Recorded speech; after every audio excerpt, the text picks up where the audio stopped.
conversation about healthy eating has to start with a conversation about eating beans. And that's exactly what I'm gonna cook for you today, these beautiful Greek giant beans.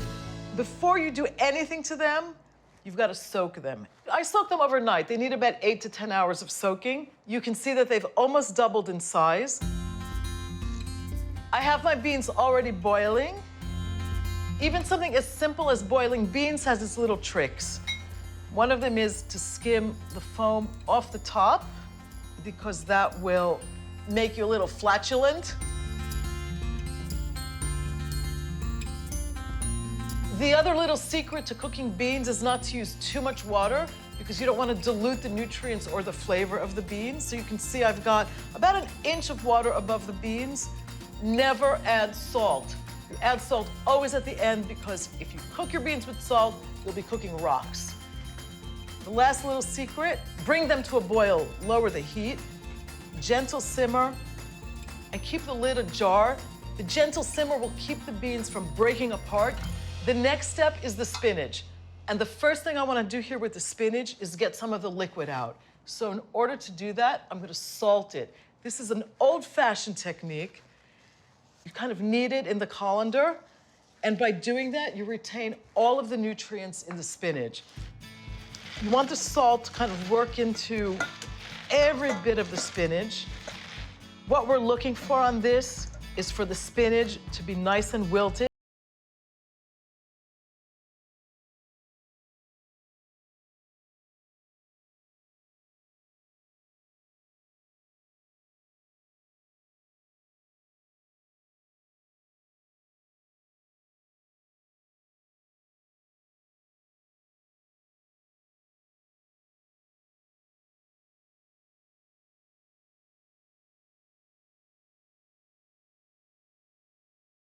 Say, I love to teach people about cooking beans the way we do them in Greece, because this kind of food is really good for you. It's very filling. It's very satisfying. I think these are done. They're nice and soft. I'm going to drain my beans next.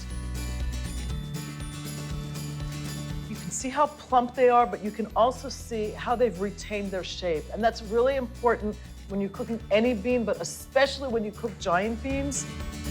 We also want to keep the cooking liquid, because we're going to need it when we bake them. I'm going to mix all of my vegetables into this. Spinach is going right in here. The leek and onion mixture comes next. The herbs go in next. So I've got chopped fresh dill. I'm using a little bit of chopped parsley as well. A little bit of black pepper. At this point, I can add a little bit of salt. We're gonna add feta to this, so you wanna be a little bit easy on the salt. I'm using half the tomatoes for now. The other half are gonna go on top. And half the feta cheese. I'm using Greek feta for this dish. It's always a combination of sheep or sheep and goat's milk, never cow's milk. A little bit of Messinian olive oil. A little bit of the cooking liquid from the beans. And we want to use this judiciously, because we don't want them to be soup. Just want to get this mixed up. Do this gently so you don't break the giant beans. Just looking at this makes you feel healthy. Ready to get this into the oven. A little bit of olive oil on top. The rest of the tomato just spooned gently over the top. I like to bake this with a little bit of a crust. So I use a bit of breadcrumb. Crumbled Greek feta goes really well with the beans. Just a last sprinkling of breadcrumbs, because it's really nice to have sort of a crunchy top over this. This is going right into the oven, which I've preheated to 350. I always cover it first, and I do that first with parchment, and then with a little bit of aluminum foil on top.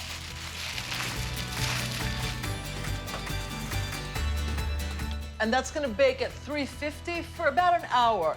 At some point, I'm gonna take the paper off and the aluminum foil and just let it cook without a cover so that it gets a beautiful crust on top.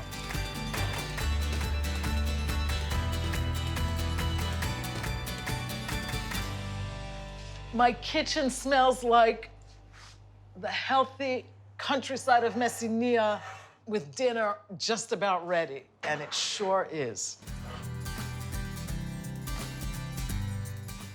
Look how hearty that is.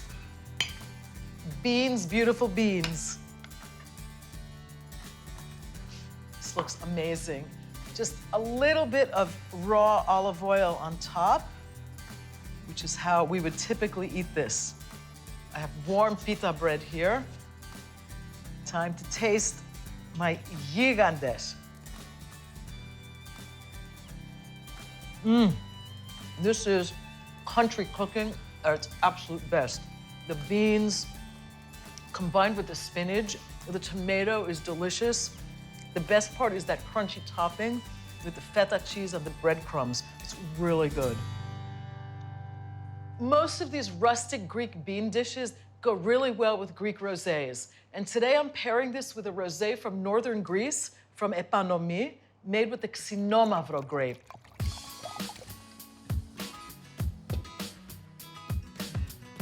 Very full-bodied, really nice aromas. I'm getting strawberry and a lot of pink grapefruit.